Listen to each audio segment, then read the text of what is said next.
Yon mga par, so umaga kay ganda. So meron tayo ditong schedule na Aerox. Tapos dito NMAX B2. Yan, bibiyakin, papalitan na sigunyal. Tapos ito na yung ni-rescue ko kahapon mga par. Bali nagpalit si bossing na sigunyal. So ang naging issue na ito kahapon is basag yung valve spring. Ayan, yung ni-rescue ko sa may Tandansora, sa may New Era mga par. So ididegree na lang to ni Boss Eman. So aantayin na lang natin si Boss Eman. So habang wala pa si Boss Eman is kinakalas natin yung NMAX B2 na bibiyakin mga par. So palit sigunyal yan dahil sobrang ingay.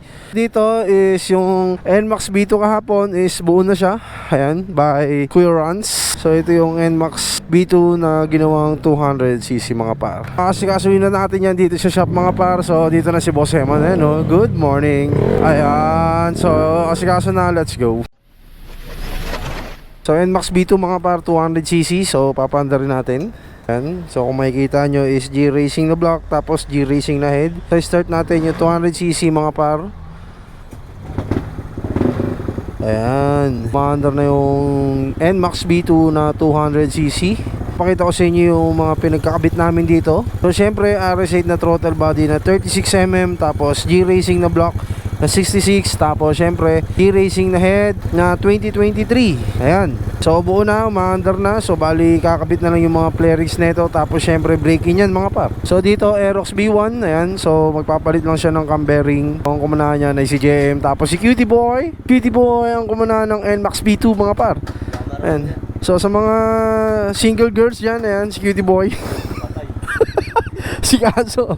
Tapos si Al James, ayan mga par, si Al James. Dito Aerox B2 mga par. So dinidegree na ni Boss Eman yung Aerox B2 na 195cc. So pinalitan ng G Racing na crankshaft plus 4, tapos JBT na 63, tapos TRF na head mga par. So ayan, malapit na mabuto. Tapos dito NMAX B2 makina dahil palit sigunyal mga par. Let's go.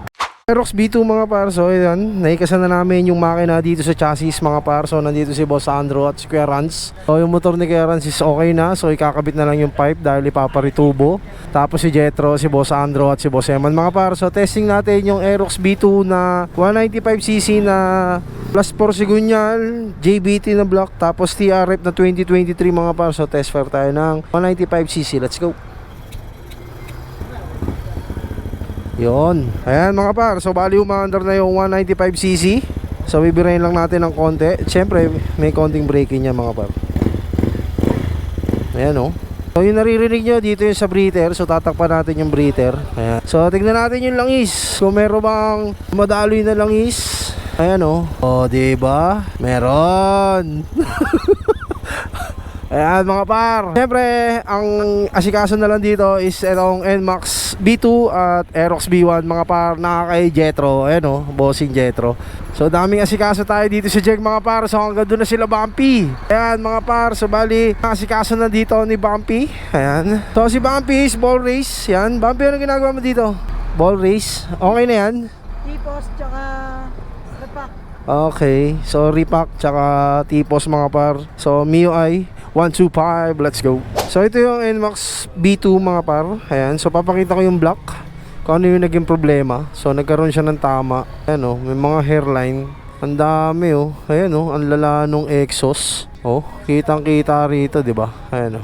Tapos syempre, so 195cc mga par. So all goods na. Nakasana natin yung throttle body, water pump, radiator, CVT. Syempre itong 195cc si kakasana lang dun sa kaha niya mga par. Tapos dito sa right side ko, ayan, ang pinaka apo at lover boy. Yes, si Por at si Porman.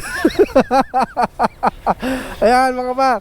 So bali itong ginawa dito is nagpalit siya ng cam bearing. Pero mas maganda magpalit ka na rin ng valve spring para mas matibay, di ba? Napakabigat na ito. JBT, ayan. JBT, baka naman. Ayan.